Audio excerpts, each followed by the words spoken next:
ने वस्तु एवं सेवा कर यानी जीएसटी के क्रियान्वयन में देरी के लिए कांग्रेस पार्टी को जिम्मेदार ठहराया है। जीएसटी विधेयक को रोकने के मामले में कांग्रेस पर नकारात्मक रवैया अपनाने का आरोप लगाते हुए वित्त मंत्री अरुण जेटली ने कहा कि इस विधेयक पर असहमति के जो बिंदु उठाए जा रहे हैं उनको संप्रग सरकार में रहे वित्त मंत्री का भी समर्थन प्राप्त नहीं है। उन्होंने कहा कि जीएसटी पर आधे से ज्यादा राज्यों ने अपनी सहमति जताई हुई है। जीएसटी को सरकार 1 अप्रैल 2016 से लागू करना चाहती है।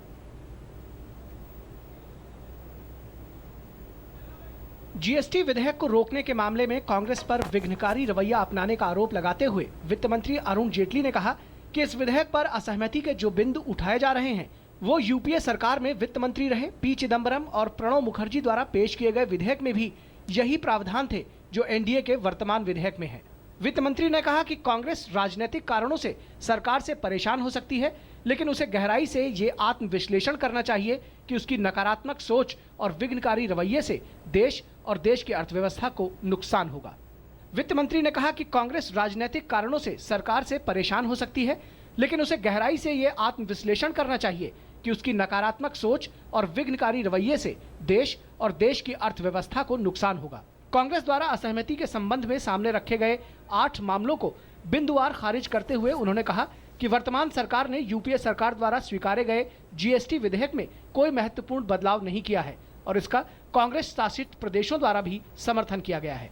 जेटली ने जीएसटी पर स्थायी समिति के सामने पेश रिपोर्ट में कांग्रेस पार्टी की बिंदुवार अड़चनों को गिनाते हुए कहा कि कांग्रेस द्वारा जीएसटी दर में 18% से अधिक न होने देने का सुझाव मुखर्जी के विधेयक का हिस्सा नहीं है। उन्होंने कहा कि साधारणतः करों की दर संविधान में तय नहीं की जाती। दरों की सिफारिश जीएसटी परिषद द्वारा राजस्व और आर्थिक स्थिति जैसे कारकों पर निर्भर है और उन्हें जीएसटी के नियमों में सम्मिलित किया जाता है। कांग्रेस की इस मांग की एक फर्म की एक इकाई से दूसरी इकाई को आपूर्ति की जाने वाली वस्तुओं और सेवाओं को सप्लाई शब्द में समाहित नहीं किया जाना चाहिए के बारे में जेटली ने कहा कि इस प्रकार का न तो मुखर्जी के बिल में प्रस्ताव में कोई जिक्र था और न ही चिदम्बरम द्वारा स्वीकृत प्रस्ताव में कोई ऐसी बात थी।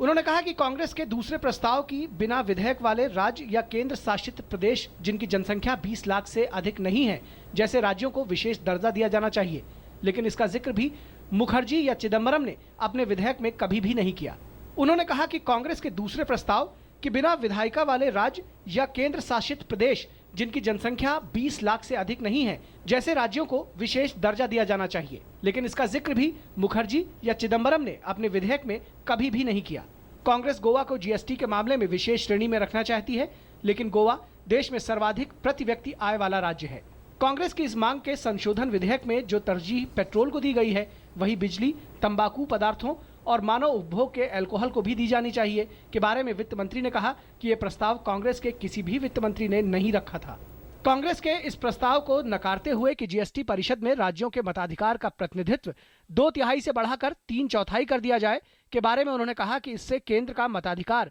1/3 से घटकर 1/4 रह जाएगा और ये 30 अप्रैल 2013 को खासकर चिदम्बरम द्वारा लिए गए निर्णय के विपरीत होगा।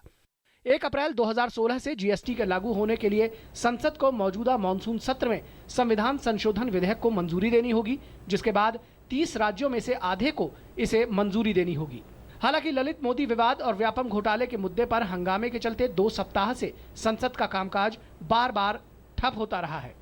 जेटली ने कहा कि इस विधेयक का तर्क देश में जटिल अप्रत्यक्ष कर व्यवस्था को सरल बनाना है।